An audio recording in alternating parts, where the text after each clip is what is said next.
आ गई बेटा, बड़ी देर कर दी आज। मनोरमा जी अपनी छोटी बेटी गीता को देखकर खुश होते हुए बोली, हाँ माँ, वो मेरी ननद भी आ गई थी ना आज राखी बांधने, इसलिए निकलने में देर हो गई। भैया भाभी कहाँ है और दीदी आ गई है क्या राखी बांधने के लिए? बेटा, वो तो सुबह ही राखी बांध कर चली गई, तू बैठ।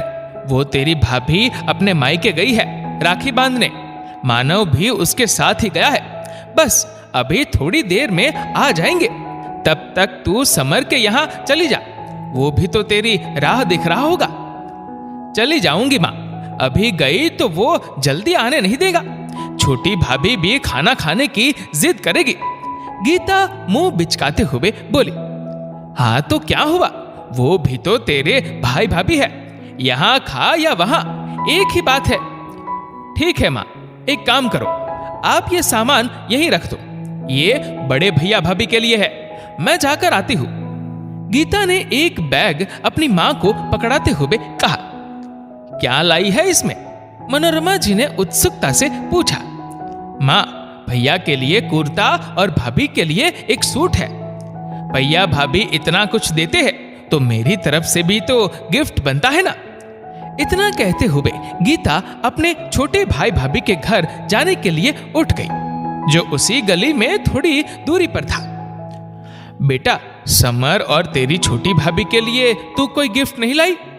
गीता के हाथों में सिर्फ राखी और मिठाई का एक डब्बा देखकर मनोरमा जी बोले बिना रह नहीं सकी। माँ, वो कौन सा मुझे ढेर सारा नेक देते हैं जो मैं इतना खर्च करूं? जो जितना करेगा उसी हिसाब से तो मैं भी करूंगी।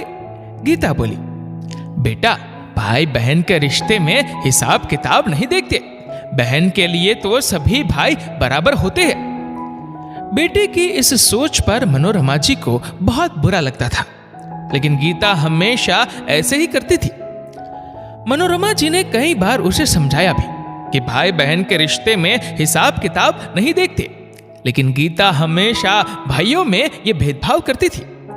छोटे बेटे के साथ बेटी का ये व्यवहार उन्हें अंदर से कचोटता था।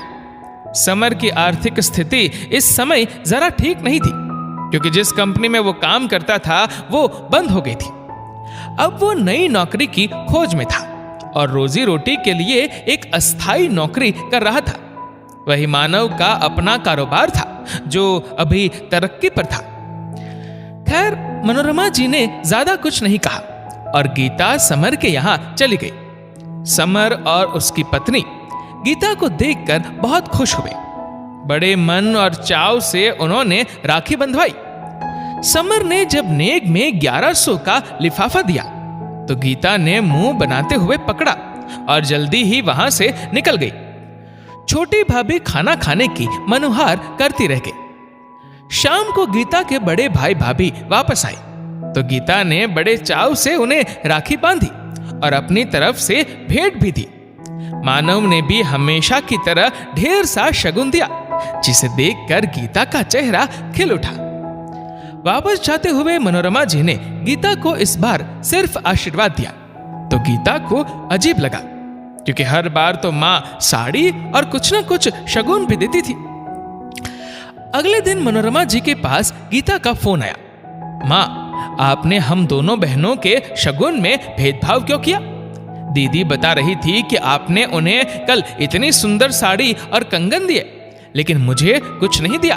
पता है मुझे कितना बुरा लग रहा है?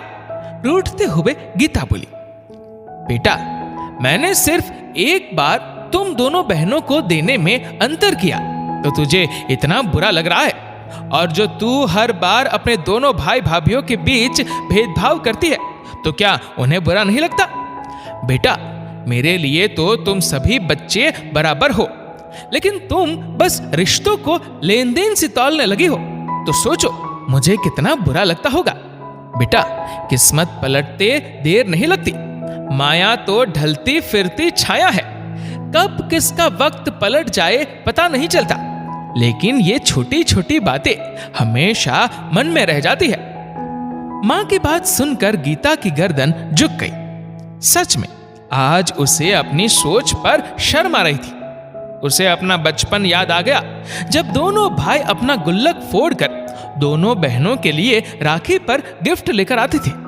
दोनों बहनें भी अपने हिस्से की चॉकलेट मिठाई भी भाइयों को खिला देती थी।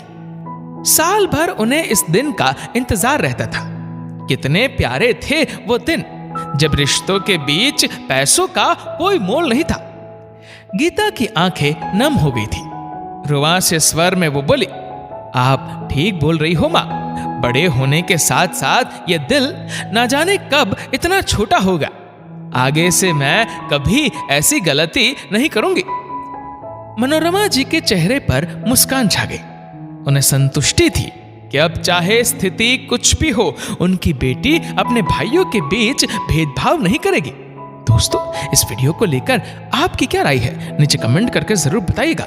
और अगर आपको ये वीडियो अच्छा लगा हो तो इस वीडियो को लाइक करिएगा, शेयर करिएगा ज्यादा से ज्यादा लोगों तक, और ऐसे ही और भी इंस्पिरेशनल वीडियोस के लिए सब्सक्राइब करें हमारे यूट्यूब चैनल को और फेसबुक पर फॉलो करें हमारे पेज को।